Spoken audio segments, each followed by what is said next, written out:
Hello, Okay, don't fluff it now. Beep Ball world. Welcome back to another exciting episode of the Beep Ball Blues Show. I'm your captain, leading this ship through these crazy waters, Neil D-A-W-G, and I am joined once again by my man at the other end of my darkness, Seth Bam Bam Clark. What's happening, Seth Dog?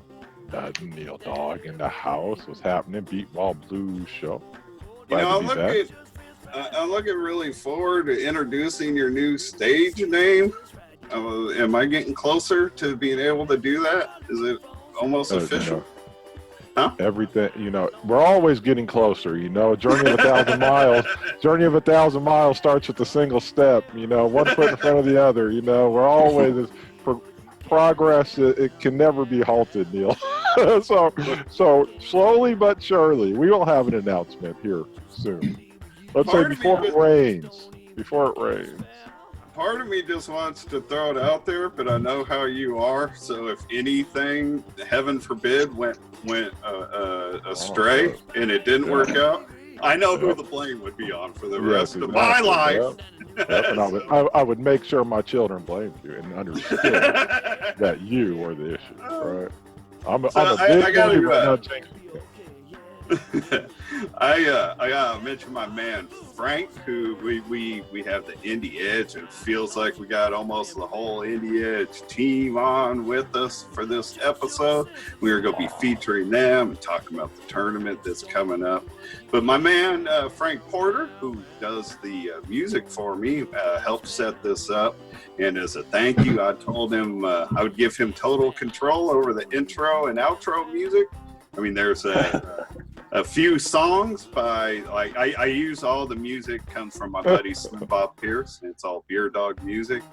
But I have like 3 different versions of a song called Just Don't Eat What You Can't Spell that he has a choice of for opening, and 3 different versions of a song called The Puzzle Song that he has as a choice for closing it out.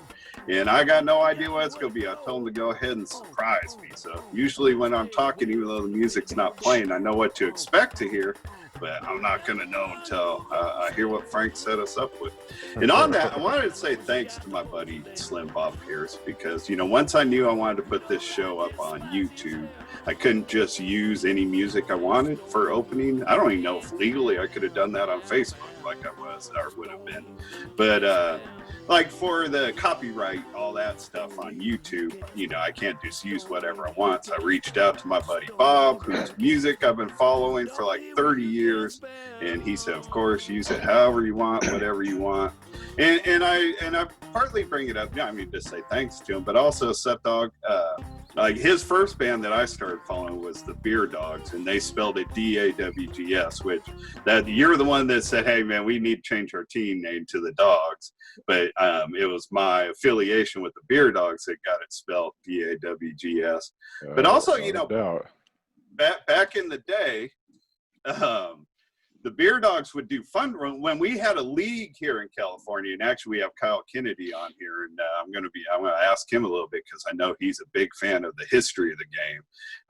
And so talking about, I'll ask him a little bit about some of the players we played with back during this time. But, we'd have these annual fundraisers for the league we had back then, and sometimes the Beer Dogs would play these fundraisers for us, which was cool because they were big around here in Northern California, and they would bring in a lot of people for us. So I appreciated that. But the reason I really bring this whole thing in here, Seth, with you coming on here, is because I know you remember in 1991, this really was the beginning of our brotherhood, really. Yeah. Because we've been teammates. We've known each other for a while, and we've been teammates for about a year at this point. But we had the fundraiser here in Sacramento, and you stayed at my house afterwards. And so all the stuff from the fundraiser, which included the leftover kegs and a keg of this wine cooler stuff that almost was totally untapped. It was almost totally untapped. And you ended up missing your bus going back home and stayed with me an extra night. Well, that's when I first moved up to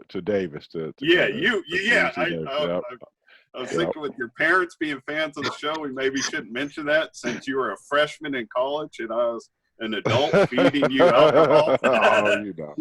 But that's true. That's true. You and I get this great idea to tap this wine cooler keg, and neither one of us knew how to tap it. And man, we sprayed wine cooler all over this house trying to get that open. and I remember it would make the hissing sound, and I would get all paranoid. Like, man, it's gonna blow up! Man, it's gonna blow up! We're about scared to death. The CO2, all that stuff. But the two things I remember, really, the only two things I remember: one, we were successful. We finally got it tapped. And two, until you left, when we walked around, you just heard that our shoes sticking to the floor from all the sticky wine cooler all over the place. I mean, there was literally a half-inch of wine cooler on the floor, man. It towels all over the place. It was the worst, man. I mean, it was funny as hell. It was a great bonding experience, but I was glad to not have to clean that thing up and be able to leave there. Glad it was your house, Neil Dog. Yeah. That was fun, though. All right, enough about that, but thanks to my man Slim Bob Pierce, and let me use his music, the Beer Dog music, as part of my show. I appreciate it. Now, let's bring in the Indy Edge, starting with one of their new players, Aaron C.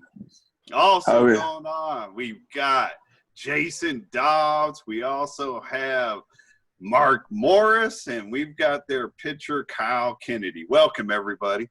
Thank you for having us. Oh, thank you for having us. I thought Neil Dog was going to say like the three-time champion. Indy, and then it's like, oh no, that's the Thunder. I'm sorry.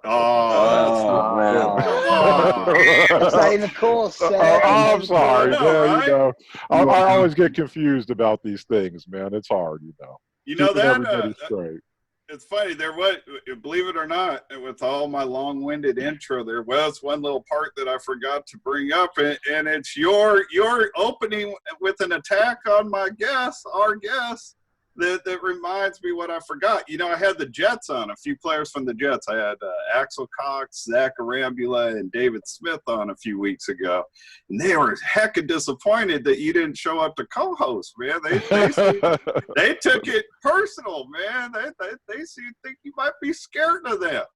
Oh, no. You know, I'll just say, you know, it was one of my most favorite World Series championship games to go to stand on the field and root against the Jets and root for the Thunder in Wisconsin, man, in the rain and stuff with Trajan there, man. That was fun, man. I rode the Jets constantly for inning after inning. So it was a good time. It was a good time.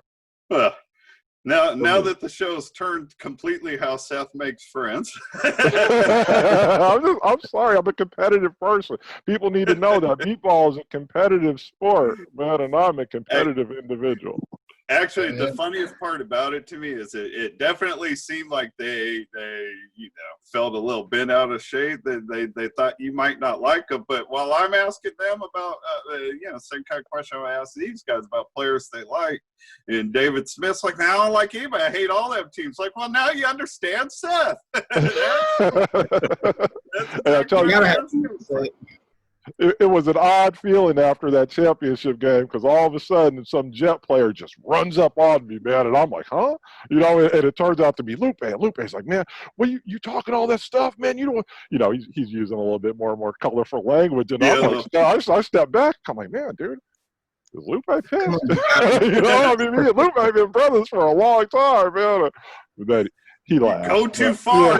I'm like, man, we're going to have to fight right here. And I'm not even playing, man. I'm not even playing. But I'm sorry. Let's get back to the edge. I know. We've completely digressed. I'm sorry, fellas. Fellas, the Jets should have been happy I wasn't on. Go ahead. One thing that I like to do with all the guests is for the audience and for myself, find out a little bit about each and every one of the guests that come on and how they found the game. I want to start out with Aaron C. Am I saying your last name right, Aaron? Yeah, it's just ironic. I know. No, it's funny because I'm totally blind. So I'm just, when people are suggesting names to come on the show, I'm hearing Aaron C, and I'm like, why will they give me the last name of everybody except for Aaron? And then I finally looked. I'm like, oh, S-E-E. I'm a So witness Aaron, protection. man, I hear you're new. So how do you find beep ball, man? What's your story? Yeah, I'm definitely new this year. I found actually beep ball kind of found me. I work for Bosma, and James Michaels comes in my office, closes the door. I think I'm getting fired instantly. He's my director, and he sits down. He's like, "So, you know anything about beep ball?" I was like, "Well, I heard about it at the health clinic." He's like, "Well, I think you should come check it out. Come to a batting practice." And when your director of your building tells you to do something, you don't ask questions instantly. I was like, "Yeah, I'll be there. I'm the low man on totem pole." I was like, "I'll be there. You're right, James. Give me the date and time, and I'm there." So that's how I found beep ball. Found me. I didn't really find it. So, but I love it. I'm enjoying my time, and it's a great sport, honestly. Have you have you been blind your whole life, or is it a life change? What's your story? How do you end up in the blind community? Yeah. So no, I've always had bad vision, but I have RP. So my sophomore year of college, I was playing football at Franklin College in Indianapolis. I kind of just remember not being able to see nothing at night. So I went and got diagnosed and all that. And so luckily I had a good support system, finished playing football for 4 years, and then got working with Bosma, and it's just been history ever since, really. That's cool. Hey, what is Bosma, and two, what position do you play in football? You can tell us about your sighted sporting life as well. Yeah, so I played football in Franklin. I played offensive and defensive line. Great time, just a lot of physical activity. And then Bosma is just the rehabilitation center here in Indianapolis. We help people transition from blindness or sightedness to blindness. So, but yeah, football and playing in that atmosphere versus playing where everyone's screaming at you to make a tackle, get in their face, fighting all the time, and then complete silence, and everyone's staring at you to grab the ball. It's such a different atmosphere, honestly. Right. No, totally right.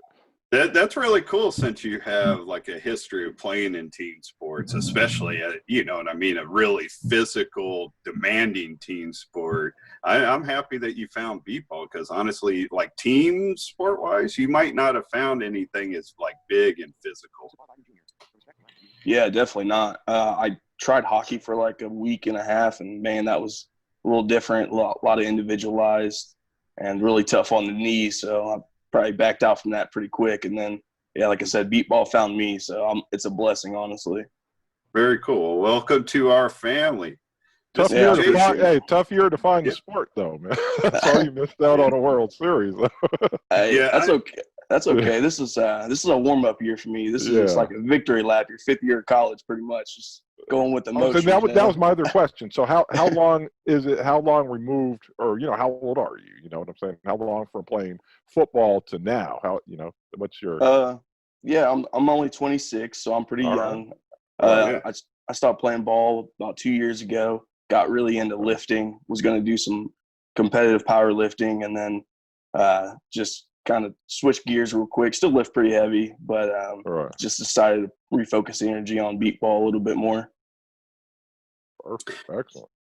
Yeah, I was going to mention, I had it in the notes to kind of mention it, that it's a tough rookie year for you, with the tournament being canceled, but you're better off than like 99% of the rookies, I would think, because in Indy, there's not going to be one, but you got 2 tournaments that are going to be played right there. So compared to other rookies on other teams, you're in a lucky position right now. Considering everything. When the World Series rolls around, you'll be a veteran. So pretty much. All right. Right. Well, you just got to deal with the cards you dealt with, right? Exactly right. Exactly right. Journey of 1,000 miles starts at the single step. I've heard that before. Jason Dobbs, I know you've been around longer. We were talking before we started the show up. having played each other both in the 07 and 08 championship games when you were with the Kansas All-Stars. But what's your story? How did you find B-ball? How did you end up all the way down here on the Edge? Well, actually, I started in 2008 was my first World Series, not 2007, but that's okay. I moved from St. Louis to Kansas City, and I got on MVBA.org, and I found John Parker, and the rest pretty much was history. Between him and Steve Stanball, pretty much taught me a lot about playing beat ball, and and they asked me if I wanted to come play for the Kansas All-Stars in 2008. I said sure, and the rest pretty much there is history. So very cool. How long? I miss how long you said you've been with the Edge. I'm sorry about that. The Edge, the Edge started up in 2016, and that's when I started with them. Okay. So you've been there since you guys began the Edge. Very cool. Correct. And I played with the RHI in 2011 through 2015 when they were together. And then I played with the All-Stars, the Kansas All-Stars, until they disbanded in 2010. So for the most part, you've been with this Indiana, like this group of players from Indiana for quite a while. Yeah, yes. With Aaron was talking about James Michaels and his brother Steve, who's our coach, and Kyle, and so I've been with James and them guys since 2011, pretty much.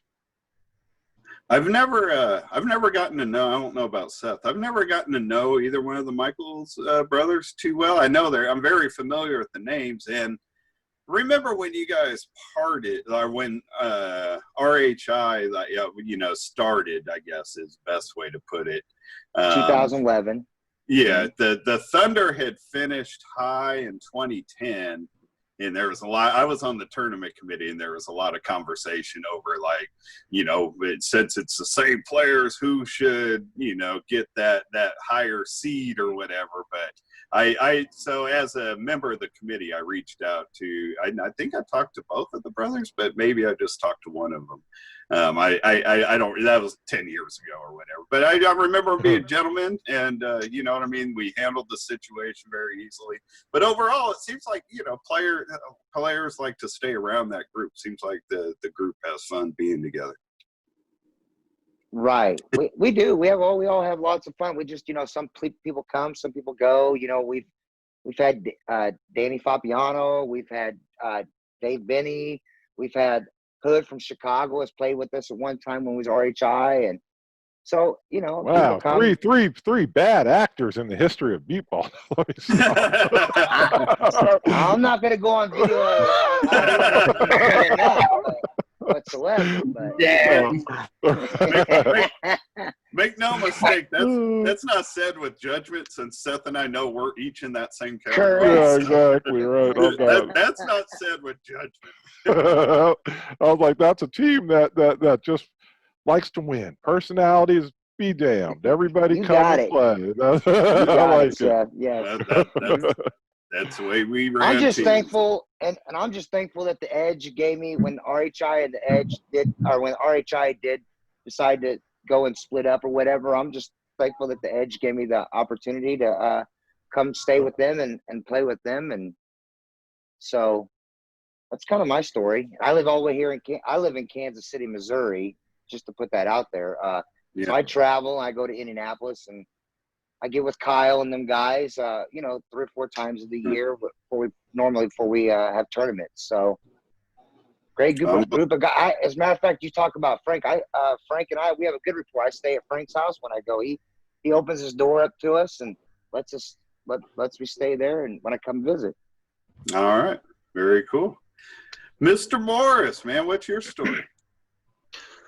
All right. Well, I'm a little bit younger to the game than Jason. I started playing in 2013, and I actually started with the Indy Thunder. So I was one of the guys who was on the Thunder and moved over to the Edge in 2016 when the Edge started out. Bad decision. I'll just joke. Well, But he's stolen. I'll kind of walk you through that decision once I get there, but Yeah. because I'm not necessarily regretting it, to be completely honest with you. No. But so the person who kind of introduced me to beep ball, okay, well, a little background on myself. I've been visually impaired pretty much all my life. All right. Never really had contact or exposure to others who were visually impaired like myself until I was about 17. But I loved sports growing up and was always trying to play sports. You know, I always wanted to play football or basketball or baseball, and I always was told, you know, you can't see well enough to do that, or it wouldn't be safe for the other kids if you do it because, you know, you might run into somebody or you might, you know, throw a ball at somebody's head or some, you know, typical stuff. So when I was 17, I got involved with this program up here at the Indiana School for the Blind, which allowed kind of teenagers, probably I think it was like 16 to 22, somewhere in there, to stay at the school for about 2 months and work a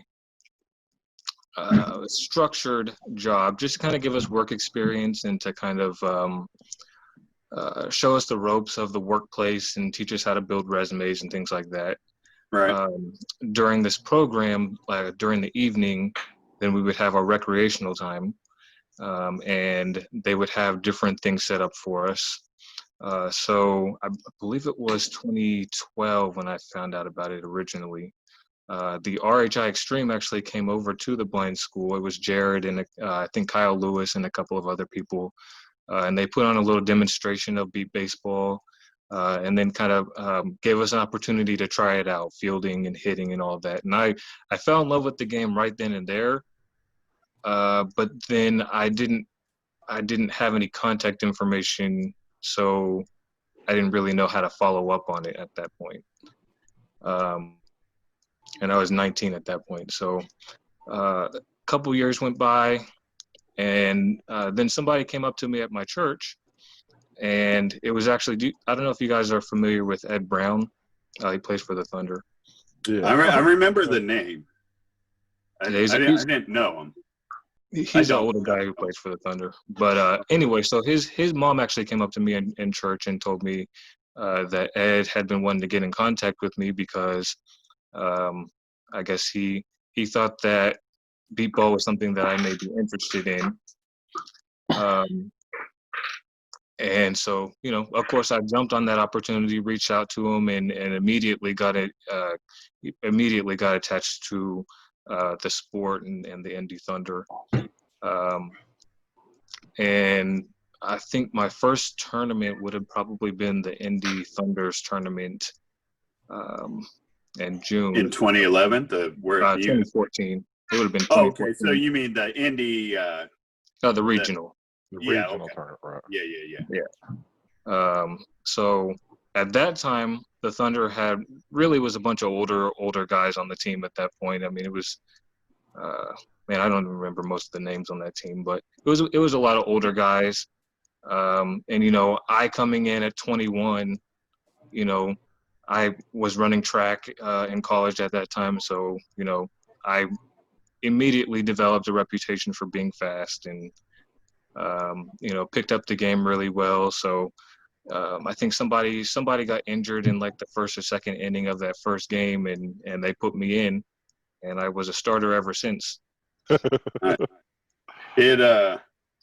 You know, in our tournament, you know, with it being a 5-day tournament, playing 2-3 games, you know, I know just about every team goes in probably knowing who they expect to start and this, that, whatever. But things can change so fast during that tournament. Like when you're running 15, 20 bases a day, a hamstring, calf muscle, anything can change it so fast. I'm embarrassed that I asked you about 2011 because you just told us that you were introduced in 2012, and then I'm like, so was that the 2011 World Series? So I should have been able to figure out you meant a regional tournament. So I wasn't not listening. I just wasn't doing the math properly at the moment. So my apologies, but we'll be back to you, sir. Go ahead. Hold sir. on. One thing he did say that sparked my interest, totally off, topic.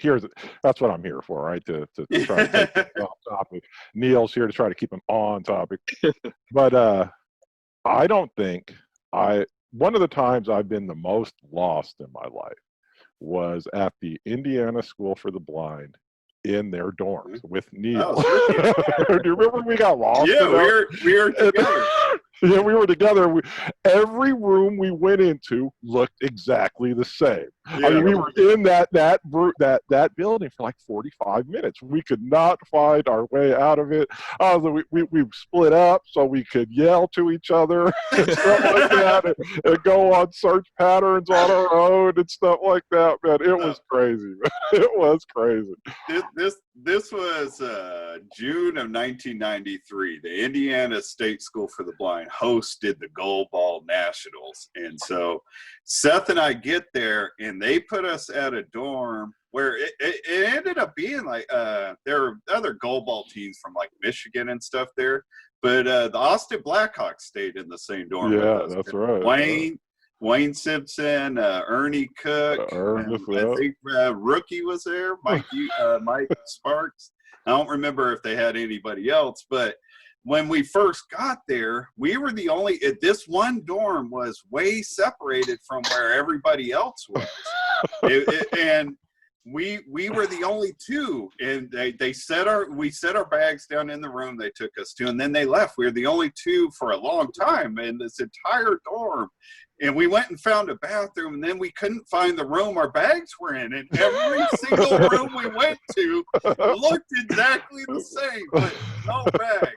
Now, the other thing I remember about that is they had us in the little kiddie dorms. So yeah, like so they were little kid dorms. Yep. Were these little tiny urinals.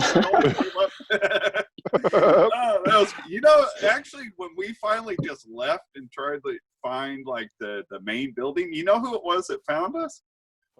You remember that? That was the first time we met Janet Leonard. Really? Yeah, she was there with Kerry Cook in the Colorado. I guess he was playing for a Colorado Ball too. No, yeah, I totally. That's right. I've got to stop having you come on as a co-host. We can't. We digress so easily. I know. Neil's like, I don't know how long it's going to take. Like, man, with me on, take it a little while more. Put some extra time on the clock. But I'm sorry. Go ahead. We're going to get back to you, Mark. We got more stuff for you. Mr. Kyle Kennedy, I've been looking forward to hearing your story. We're going to talk more later about your love for the history of the game, but how do you find the game? What's your story? All right, so I go back to about 05, 06. My stepdad, Steve Michaels, he actually married my mom in, I think, 2007, something like that. So I'd been in the game for about 2 years before they married. How old were you then? Probably about 8, somewhere in there, 8 or 9. Yeah, I thought, because you're still young now. So what, you're like 22, 3, somewhere? 21, okay. Yeah. All right. Yeah. Showing my good math skills again. You're good, Neil. I don't even know half the time, dude. But so yeah, they met in about, it would have been around 05, 06, somewhere in there. Houston was the first technical World Series, I think, but I didn't go to it because I think they had planned engagement and stuff that year, so I wasn't a part of that series. So 07 and I think maybe Rochester. Minnesota. Yep. Minnesota, yeah, I think it was Rochester. Yeah, that would have been my first technical World Series. Okay. How old were you when you started pitching? I would have been a junior in high school. Wow. Yep, I'd have been about somewhere around 16 or 17, somewhere around there. All right. Yeah, about the same age. Seth's son's that age now, and we've had him out pitching. Yeah, I've heard a lot about Trey John, actually. Between Jacory, Fonzie, and Tanner. I've heard a lot about him. I've heard he's one of the up-and-coming spotters for sure. I heard he took a little pushy on the last year's spotting calls. Yeah, no, he's good. It's good. I forgot, you guys got all my boys, Ja'Cory. You guys are gonna do great with Ja'Cory, man. That's my dude. He is a dynamic talent, man. A dynamic talent. Man, it's crazy how much he's just gotten so good in the field. No, he's so ripped. He's so passionate about the game and stuff. I've been trying to work with the boy for about 9 years now and stuff, and he's pretty good now, man. You'll be all right with him now, man. But if he starts messing up, giving you bad swings, call me on the phone. I got some. He's pretty consistent, man. I enjoy pitching to Ja'Cory. Oh, it used to be like, man, Ja'Cory, how can you can see pretty damn well. How can you not give one consistent swing ever, man? How is this possible, dude? But over the years, he's gotten a lot better. So go ahead. So. Now, I'm just thinking for you, Kyle. As a pitcher, you got to be pretty excited. I was thinking already with Ja'Cory coming in because I know he's a nice talent to add for a pitcher to add to their lineup. But before this interview, I'm thinking this Aaron C. guy's just another blind guy that stumbled into the game. But this is no normal rookie that's being thrown at your way. You got to be pretty excited about the bats that are being added to your lineup. Honestly, man, it's crazy. The age. We had a vision once we played the Thunder in 2016. We saw which way the game was going. It was going towards speed, man. And I think, we've definitely progressed as far as that goes. Dedication to, improving players that we already had. And then, recruiting. I do a lot of recruiting. So does Steve. We do a lot of analyzing on people we think could be potential good players for this game. And, right. Aaron, man, that's a perfect example. Aaron and Mulherin, I went to high school with Nick, and he lost his vision around senior year. He was starting to lose it. He has RP also. Okay. But they both, man, you want to talk about guys who just destined to be in this game, man, the situation they were given and being able to just come into this game. And Aaron in just, 8-9 weeks, however long he's been practicing with us, man, it's been crazy how much improvement this guy's had. Aaron, to this day, I'll tell you, he's one of the youngest guys, has one of the most consistent swings I've ever pitched to. So, and obviously Mulherin, I've got him on 2 alternate appearances already. So, just 2 phenomenal athletes that just came onto this team and helped us build what we were, trying to start here. Hearing you mention, Nick, I was saying, more hearing you tell, the story, of watching him come along, that had to have been extremely gratifying for you to help him get on that MVP in 2018. Yeah. He man, the first time he came out was a scrimmage against the Thunder, and right away he scored 5 out of 6 runs. His only out was a strikeout. I knew right then and there that was going to be a player to have, You failed him. Yeah, for real. Yeah. I took the 6 and 6 away from him. So, Mr. Aaron, are you going to ask him? Hold on one second. Seth, you wanted to ask Kyle something? No, I was just going to ask him that since you're going towards speed, does that mean you guys have cut Eric Mazariegos? Oh!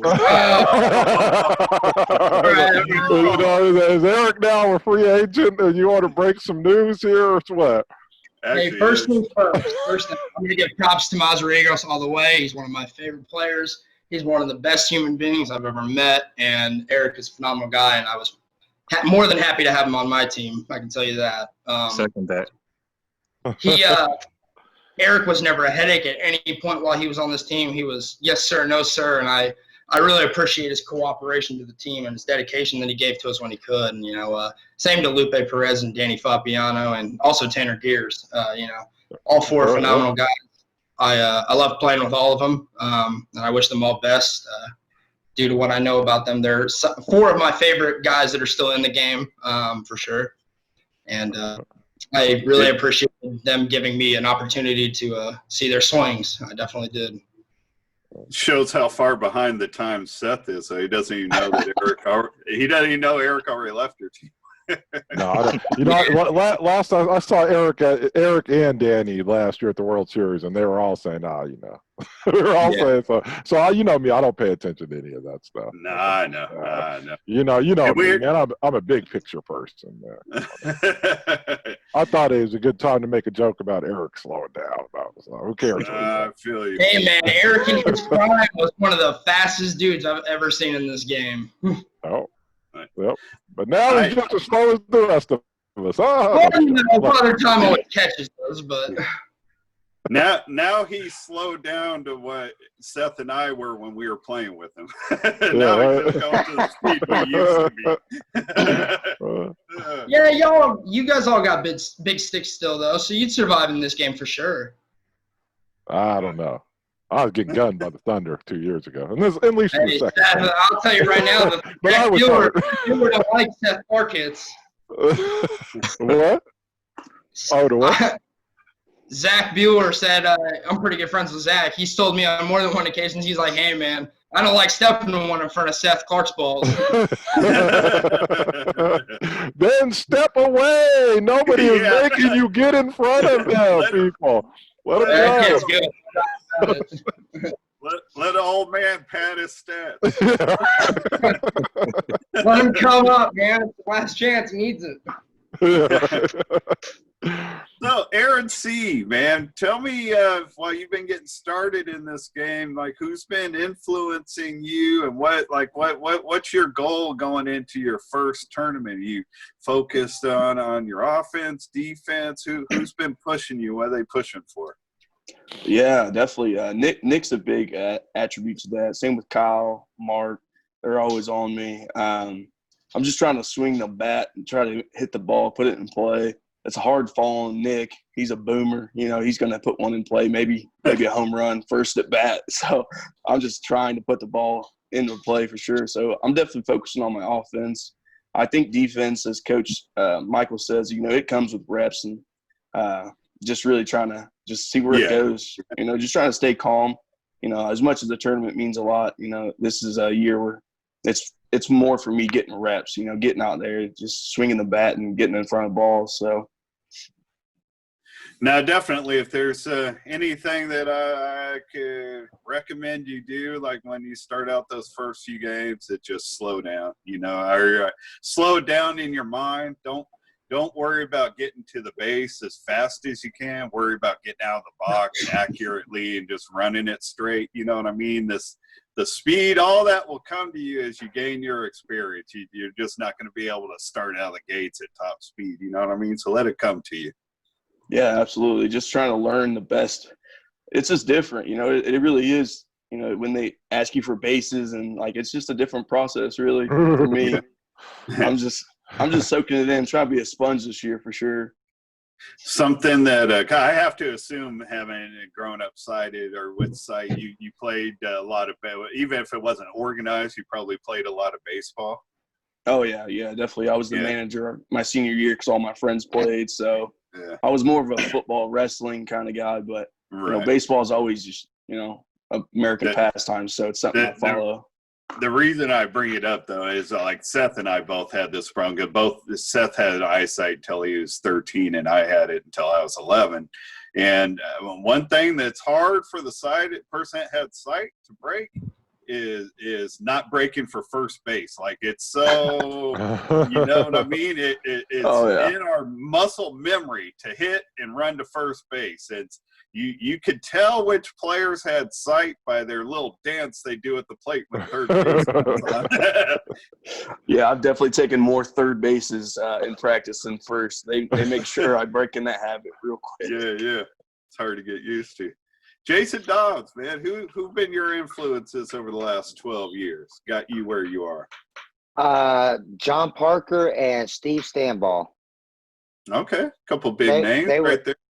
Well, they were my two first guys that when I did start getting into playing the beat ball, those I give it to those two guys were like my big influence. So nice. Excellent. What about you, Mark? What about, and I'm more specifically like the development you've really been turning into one of the better defensive players out there. What have you just been pushing yourself? Other people had good influence on you. How did you get where you are now? So I think for me, I've really been fortunate to have played with a lot of this game's greats. Because I started out playing with Eric Rodriguez on the Thunder, Right.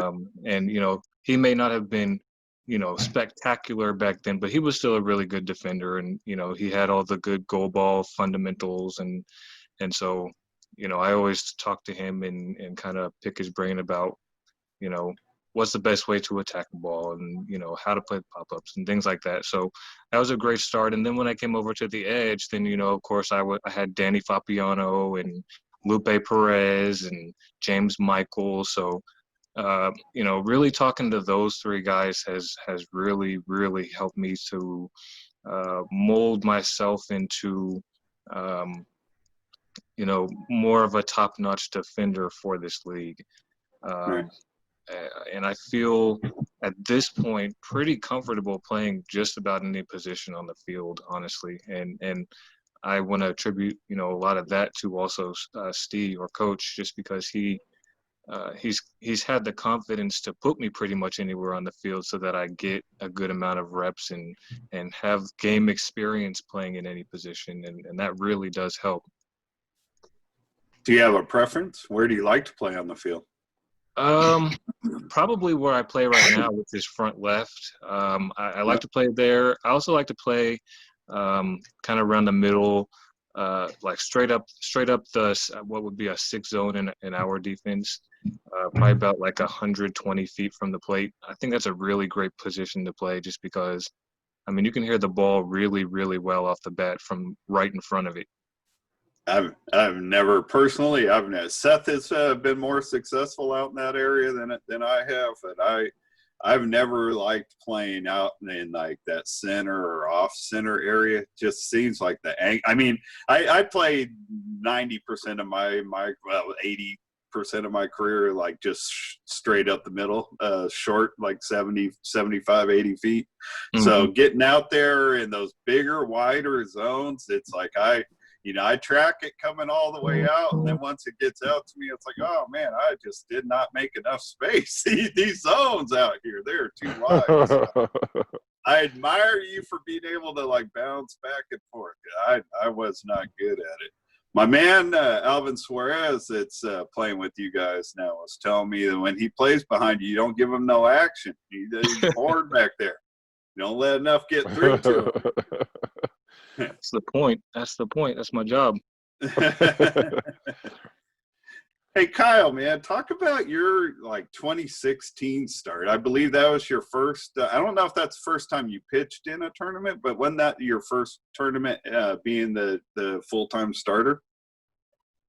Yeah. So the closest I'd ever been to the mound was I used to catch for Jared in 14 and 15 with the Extreme. So me and Avery would split time up. So I had caught for Jared, and in 16 when we started, Lindsay was our pitcher, Lindsay Woodard, Mike Woodard's daughter. Right. We started, and we needed a pitcher, and the way we wanted to start the team was, obviously we didn't have Jared anymore, so Lindsay wanted to pitch, and given the history of the name, we thought, hey, why not try her? And Lindsay came in, and man, she was good. She did a lot, and she helped this team out. And I helped try and teach her a little bit about what to do as far as pitching goes, because I'd been behind Jared and I had learned from him. So I tried to give her whatever pointers I had learned from Jared, and she took it all to heart. And man, Lindsay's when she practices, man, she can be a really good pitcher. And once we had our little falling out in Bolingbrook, Illinois, all those roads crossed and everything, I still love Lindsay. She's like a big sister. They decided, hey, why not give Kyle a try? I'd been behind Jared for years, see what I could do. And, thank you to all the guys who put their trust in me to help try and guide the team the best I have over the years.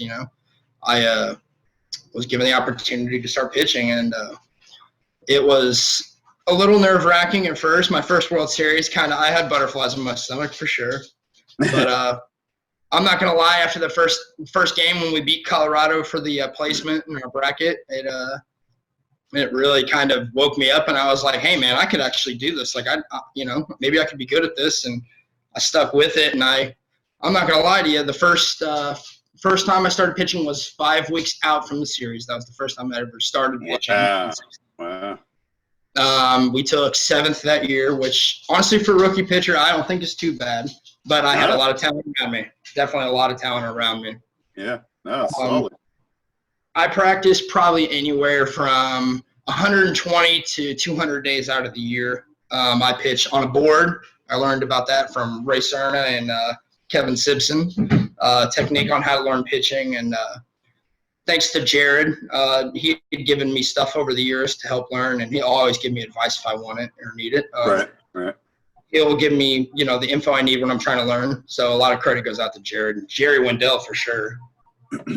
That had to have helped you, because like Seth and I, we've come into more than one tournament together with a pitcher that was pitching the World Series for the first time, and they may have had experience, pitching to us at practice more than you did, longer than you did, whatever. But they had never been to the World Series, and it's just so much bigger, I think, than what most people expect it to be. It had to have been a big help for you to have, been the catcher for Jared and been, in that high-pressure situation, even though you're at the other end of it as his catcher. That had to have been good experience. Sorry, guys, my dogs are going off. Hey, Mom, can you get those dogs, please? But, dogs in the house. Yeah. Hey, WG. Hello, Mrs. Michaels. Mom, Neil. Dogs in the house. It's Nick coming. That's what Okay, well, tell him to be quiet as he walks in. Sorry, guys. Mulherin's about to come on here and join me, so. Oh, okay. All right. But, yeah, honestly, it did. It did help me for sure. When we were starting to really form in 14, when we went to the championship against the Blackhawks, I caught for Jared when we played against them. Sorry, guys. In the, I'm sorry about that, guys. Tell him to get in. Nick came along and ruined the show for everybody. We're so used to people interrupting on Zoom calls, though, on TV and all that stuff. It's normal now. Yeah, right. This is the COVID world, man. This is the new accepted normal now. So it's all good. If anybody needs to go take a bathroom break, whatever, it's all good. We're all good now. Sorry about that, guys. But, no, yeah, when I started catching for Jared in big games in 14, me and Avery split the time up a lot, and I caught in the game against Seth when he was with Houston, and then when we played Colorado to get to the championship game. That really that gave me, I don't want to say experience because it's different when you're a pitcher from a catcher, obviously. But it did give me that, that knowledge that there is, comebacks happen and stuff like that, and you get to see what it's like from that end. And it definitely helped. It definitely helped. Hey, and we'll pop Nick in here in a minute and get to know him. Yeah, he's on here. He's here now, so. All right. We'll get him in here in a second. I want to talk to you a little bit about your love for the history of the game, man. When a while back, somebody in Beep Ball Nation had posted, asking people to list their favorite all-time team, and here comes 21-year-old Kyle Kennedy hitting me with Johnny Guzman. I was like, look at this dude, man, pulling out the old name. I was impressed with that. So how have you I know I accused you of learning about him from Lupe, and that really wasn't like a knock. I mean, Seth and I have spent 30 years talking to Lupe about Johnny Guzman, so I know how much he loves talk about his uncle Johnny. That's really all that was about. But talk about your love. Oh, man. Just honestly growing up around legends in this game, man, it did a lot for me. And to say that I love the history of this game is an understatement for sure. I love the history of this game and the players that, widen the way for the younger generation. And I honestly, with Johnny, as far as that goes, I knew about Johnny a little bit because of Kevin.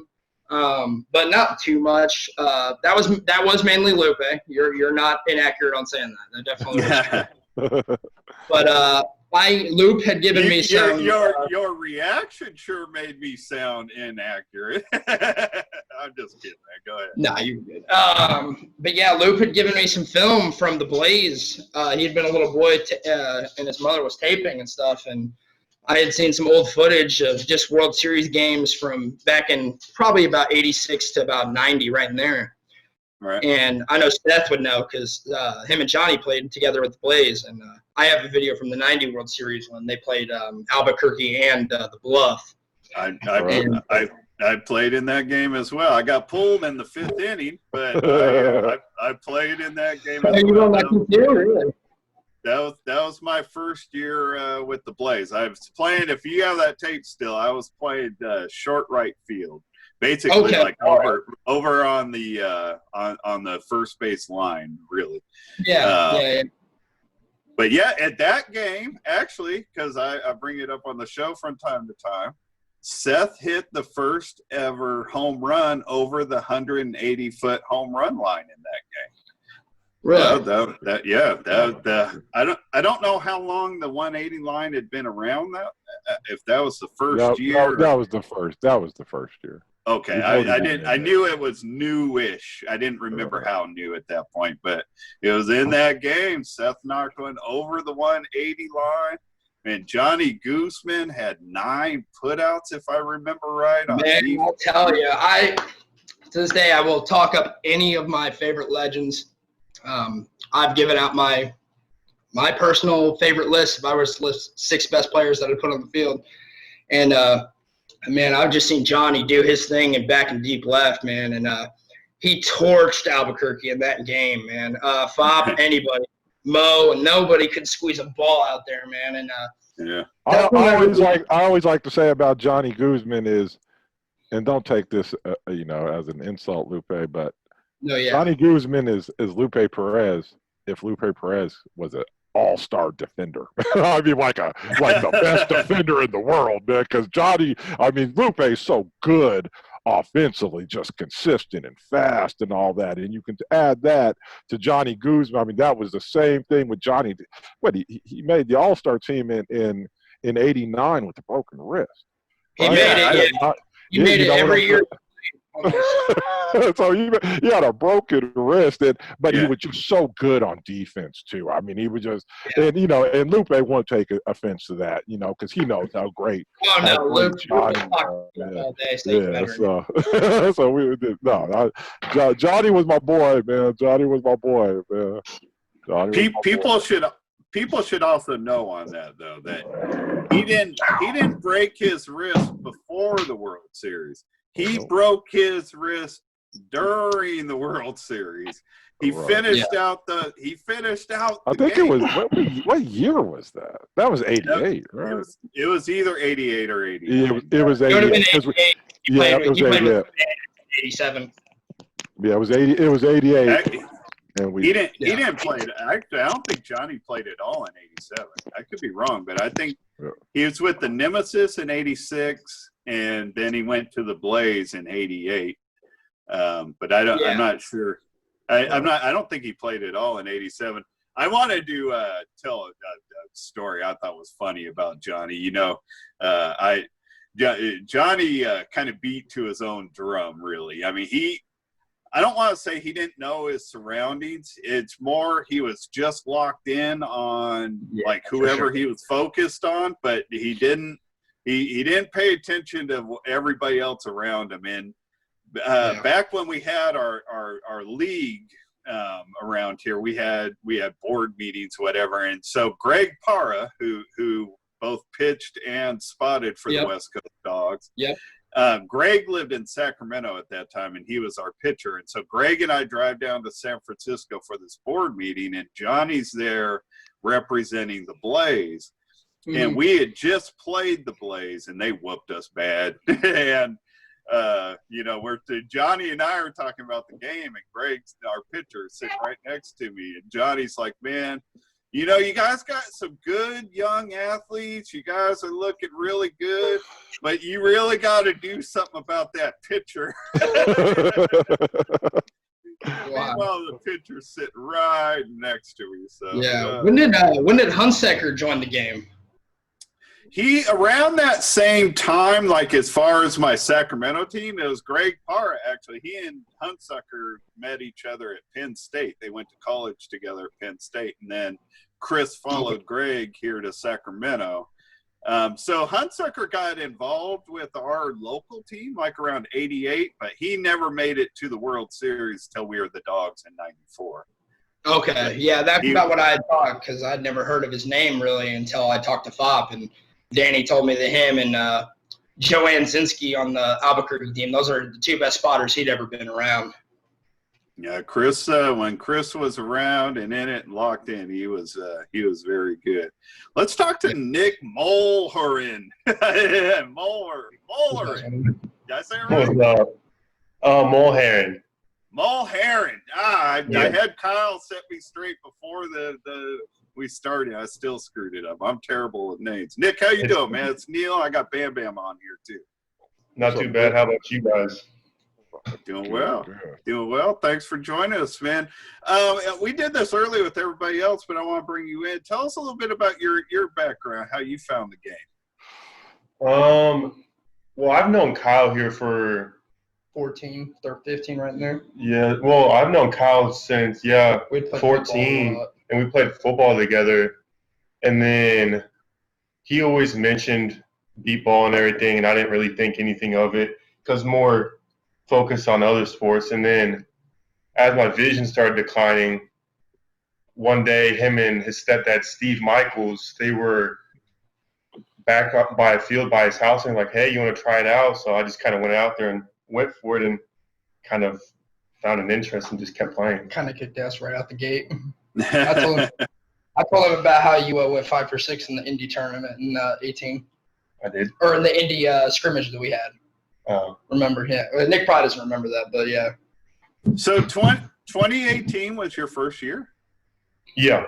And you're the offensive MVP that year, right? Yes, sir. Yeah, man. Nice. 1 of 3, baby. 1 of 3 to do it. That's the same way Zach Arambulis started out. His first year was in 08. He was offensive MVP that year. So nice work, man. And Who Stanball was the other one, Kyle? in 92.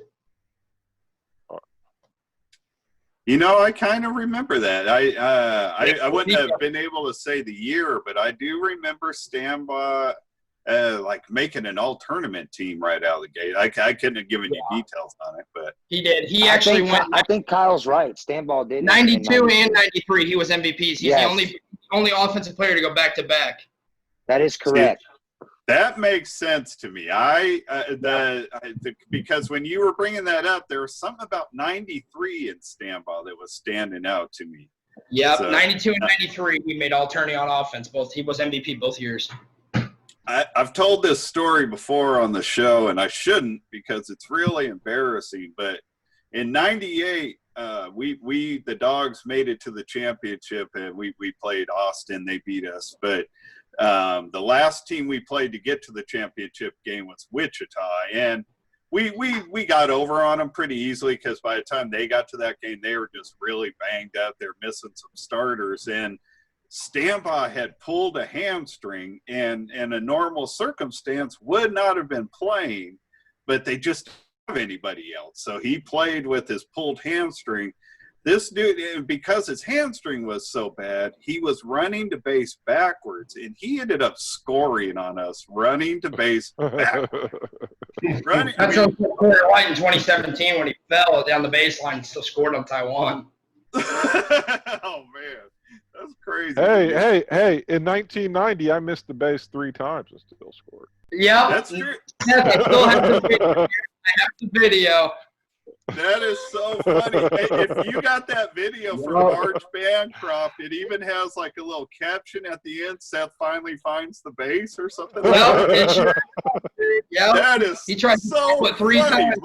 That is so funny. I forgot that game. See, the top 3 teams, that was from 90 also. The top 3 teams were Indy, what were they called? The Indy Eagles, Indy And, Eagle, Chicago yeah, Bluff, and the Blaze. We finished third. So we had played Indy. We were the two undefeated teams, us and the Eagles. They beat us 16-9. And then we played the Bluffs, and they ended up beating us. And it was at the very end of the game. That bat for Seth was one of the last ones. We were getting whooped. We knew we were going home. It was over. And Seth goes down and misses the base 3 times. And it's still ends up scoring. That was funny.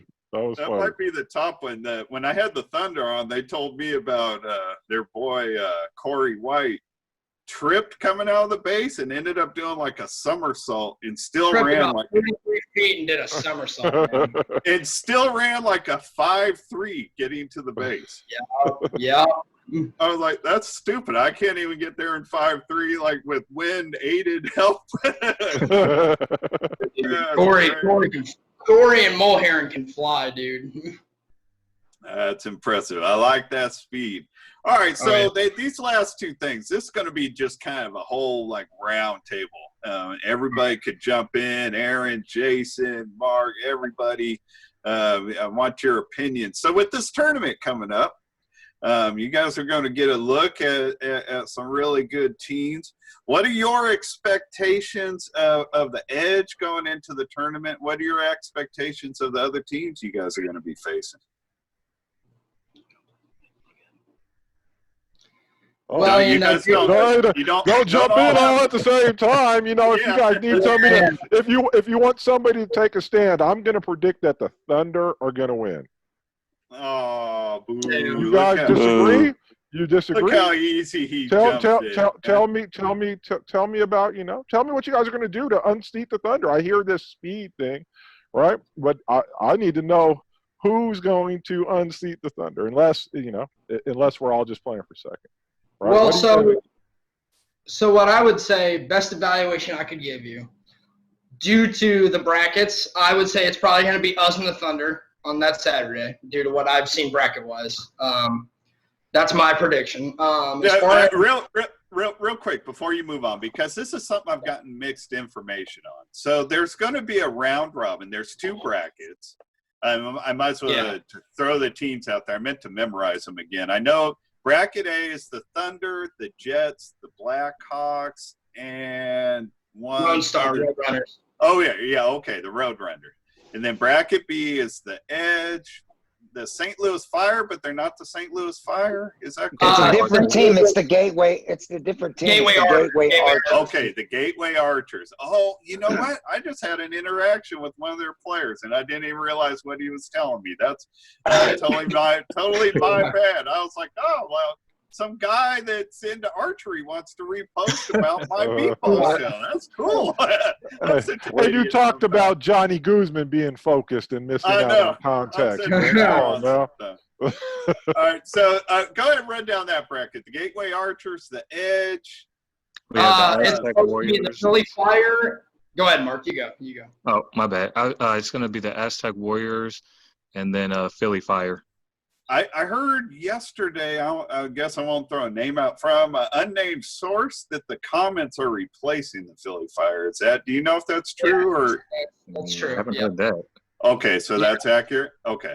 So that's going to be the bracket. So now, the other thing I'm confused about, because they made it seem to me like after the round robin on the next day, there's going to be like a double elimination or single elimination championship round. But I didn't think that was the case. Aren't just the two? It is, Neil, because one out of all the seedings, 1 will play 8, 2 will play 7, 3 plays 6, and 5 plays 4. Oh, so you are, got you.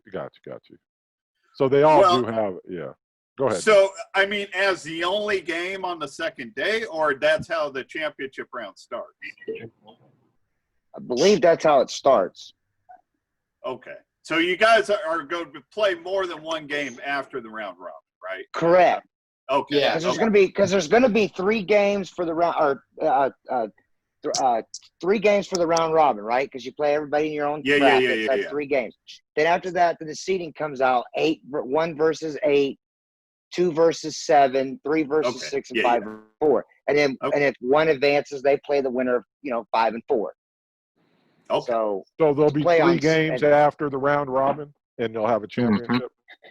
that'll be Yeah. the third game would be the championship game because you 1 versus 8, 2 versus if one wins, they go to 1-4. If one wins, then it's 1 versus 2 or 3 for the So championship obviously the 2 Indy teams are planning on doing well. Who are some of the other teams? You have to assume that the Jets are going to come in looking strong after the year they had. I got to assume you They'll look probably at them as they'll probably end up being the 3rd seed. I would say the 3rd seed in the tournament, and then they'll end up playing the Thunder again probably Saturday morning, 2 versus 3 to advance to who's going to play Saturday afternoon against Right. us. I'm going to say us because we're going to be there. right. No, and I was trying to get laid out, get an idea of how the tournament's being played, but I'm more trying to get. I'm not worried about individual matchups, as much as just thoughts on teams you guys think could advance to the end, outside yourselves and the Thunder. I mean, I think the Jets could beat the Thunder. I think Kevin coming in on a year with just straight practice. I mean, Kevin could come out hot and take the Thunder down on Friday or even Saturday, and as far as our bracket goes, I think, upsets can always happen, but I would like to say due to, the past history against most of these teams that we played, mainly Chicago, I'd say we have a good chance of getting to Saturday against the Thunder, or San Antonio, yeah, for that matter. Whoever wins that bracket, yeah, I'm not going to count out the Jets. When the brackets were announced, I was listening when they did the live draw. I thought that I know I've been removed from the game for quite a while, so I don't know much about much, but I was thinking the Edge had a pretty fair draw if they want to do well on that first day. We did. Shout out Arnold Booker for giving us one game on Thursday. That's the type of round robin you dream about going into the World Heck Series. yes. Oh, dude, You could rest players, man. Rest one game. Oh yeah. Well, one thing I'm gonna. Well, they're one doing thing the I'll say though. tiebreaker as run differential. So any tiebreakers, it's run differential. So you can't really rest nobody, Seth. You know what I mean? I hear you. Go ahead. Go Mark. ahead, Mark. Yourself. Oh, I was pretty much gonna emphasize that. I mean, we might have a quote unquote easier schedule on paper, but I guarantee you every one of our players is going to take every single game seriously because we're going to have to score a lot of runs against every team, whether they like it or not. So are they throwing out the 18, the whatever? What rule do we have? The 12-run rule? Are they throwing that out? There will still be a 12-run rule, but we intend to put up more than 12 runs. I love that, Mark. He wasn't talking rule change, Seth, though. You're talking confidence right there. No, I mean I hear you, but as one, I mean I just using run differential when a 12-run rule is in effect. To me, seems kind of shady. But you guys when the MBBA used to do the same thing. I mean, I'm sure there's some kind of a mathematical equation that somebody put together on how it works with a run rule situation, but I don't know what it is. But we used to, back when we had the consolation and the championship bracket, sometimes like all 3 teams in a round robin could go 1-1. So you had to have some kind of a tiebreaker. And so yes. Yeah, so I mean I don't know even back in your gold ball days, Neil. Remember the gold ball when we had to do the goal differentials? I just Not really. I don't remember any mercy rule though in the gold ball. That's all I'm saying. I thought once you got up by like 10 goals or so, 8 yeah, there goals, was an 8 or 10. There was an 8 goal or 10 goal mercy rule in gold ball back then. Yeah, but the game ended. Correct. Yeah. You know what I'm saying? Yeah. So I'm just saying, like in a 12-run situation, teams have that opportunity to come back or whatever. Like say you 12-run somebody in the first inning, and so you're up 15-0. You never get a chance to play that or come back up. They hit for the next 5 innings, and then I'm sorry. people get tired. You know what I'm saying? Runs roll in. You know what I'm saying? So what would have been an easy 15-win victory or 15-run victory might only turn out to be a 10-run victory. That's all I'm saying. So. I have to assume something's figured in there because this isn't the first time that it's been done. I don't even have a guess what it would be. I can't even do simple math to figure out Kyle's age. I'm not going to run differentials. So, all right, fellas, let's finish this out and just tell me about the Edge and taking that next step, getting up to where the Thunder and the Jets have been the last couple years. Man, to get up into that big game, what do you guys need to focus on? We just got to get the bats. Heads, to be honest. So it's all come down to Kyle. If you guys don't win this tournament, we could blame Kyle. Absolutely. And now beep balls back in the old days where offense wins championships. I thought we had turned the corner over the last decade or so, and defense. I think it depends on who you're playing. Yeah, I would say it depends on who you're playing, but when it comes to the Thunder and the Jets, for sure, it comes down to, a lot of times there's a lot of unfieldable balls, and I would say that it comes down to which pitcher is going to finish in first on that. I believe in it. It's kind of this way in all sports, but I mean, for me, it's always worked out this way in beep ball. I believe it comes down to the team that's the best in the league at that time. That's what everybody tries to emulate. Like back in the 80s, because Ray Marshall on defense and Ray Serna was a great pitcher. Everybody's like, man, we need a great pitcher and one great defensive player, and we could do it. And then when Kevin came along and Frank and, they built up these just big, crazy offenses, everybody's like, man, we just need to get a good pitcher and build an offensive powerhouse. And then when the Dogs won with defense, everybody's like, oh, you got to play team defense. You know what I mean? It depends on what team's winning, and that's what everybody's going to try to do because that's what's winning at the time. Yeah, I mean, that's why sports copies itself over it. Everybody's in the NFL. Everybody's going to try to build an offense like what the Chiefs have because that won a championship. Hey, that's right. That's right. Oh, gosh, here we go. Yeah, sorry. I'm a regular. Turn it off. Oh, man. But I don't know. That's just the way sports Well, I mean, here's the thing about the Thunder. They play great team defense.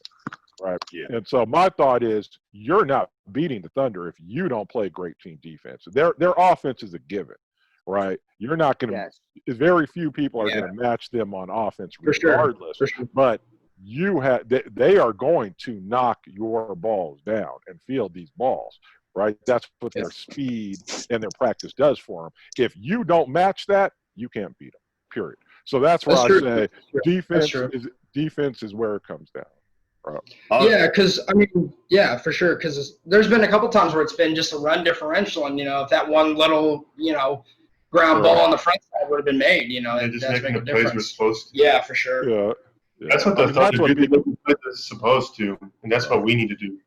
Right. That's the core to beep ball because, like you were saying, there are balls that cannot be fielded. Yeah. Right. There just are. But every ball that can be fielded needs to be fielded, and that's what the Thunder does. That's what the Dogs did, and to beat the Thunder, that's what you guys are going to have to do, right? You can't let one little ball roll through, and next thing you know, it's like, oh man, we can't make that run back up. You know what I'm saying? So I've always said, especially against these guys. Go ahead. And it's like if we miss those ground balls, we can't get in our heads and beat ourselves up about it. Right. Next play, move on. Like you got to have a short-term memory in this game, or else you're gonna get behind so fast. And we've done it so many times against San Antonio or the Thunder or any of those big top teams. Right. And it's hard because, when you're playing one of these teams, because we ran into this as the Blaze, right, where we were kind of the runners-up a lot. When things start to go bad, it's kind of hard to pull yourself back. Yeah, it's hard to keep everybody from jumping. Yeah, right. It's like, oh man, here we are again. Really, we're giving up 5 runs in the 5th inning when we had the lead. What's wrong? And so it's that thing you need to kind of always fight against it with these powerful teams that have kind of built up this reputation. Yeah. And for all of you that felt like some of Seth's comments have been a little too sharp, I'll lay this one out there for all of you. Seth knows what he's talking about. Coming from Houston, knows that offense alone won't win a championship. So he's speaking from experience with that one. Hey, I'll tell you, it's not something I haven't told the Heat. Right? Yeah, right. So, but it's true. Defense will win championships, because its offenses are so good now. You have to stop them. Yeah. Pitchers are so Hey, good. fellas, I really appreciate you guys all putting this together, man. I wanted to do the same thing next week. I wanted to feature some of the teams that are going to be playing in this tournament. I was just thinking earlier today, man. It's like, wow, I'm actually going to get to listen to some live streams of some really good games in b-ball in just a couple weeks. And that kind of tripped me out. Today was really the first time that it hit me that's some real action's coming up. So I'm looking forward to that. But I really appreciate you guys all setting time aside and doing this with us today. Yeah, appreciate you having us on. Maybe next time, Neil, I'm always, people, like, if you watch these like sports shows, they always follow the best teams, right? And I noticed that you've had the 3 top teams coming on in this tournament coming on. You need to bring some of the bottom teams, man. I had the Braille Bandits from Palm Beach. Oh, I forgot. I saw Bandits. I was like, who the hell is he talking about? The Bandits. But are they? They're a team that was at the World Series last night. No, I was talking about going to this this upcoming tournament. But you're right. As I say, as these guys are, I sit in my room at the World Series now, man. I don't know anything, man. I'm a shut-in. I'm a recluse. Thank you for having me out here, Neil Dog. Thank you. No, it's my plan to keep moving around. I want to reach out to every team and the Aztec Warriors, dude. I told you, Seth, that just their name alone, I'm interested in getting them on and talking about that. So I want to bring. What else have we got to do? You know what I mean? I'm doing a show about b-ball. If I want to keep doing it, I gotta keep finding more b-ball things to talk about. So I'm gonna reach out to more, but I wanted to spend this week and next week focusing on teams that will be at the tournament. So but I said a team at the tournament that's not necessarily going to win the tournament. I got you. A lesser team. That's all. Well, I've already had the Chicago Comets are always good to lose a tournament. Have them on here. I've already had. Ouch, man, that's hard. I'm sorry. I kid because I love. I'm sorry. So you gotta understand, Seth's a football coach, so he doesn't deliver with the softness. He comes with the wood. And if I'm cussing a 9-year-old, you know how I am. No, just I've already had the teams on that I personally think have a shot at winning. So whoever I have on next week should fall into your category. Yeah, right. Now I don't want to invite anybody because I'm a failure. Man, but good luck, you guys. Yep.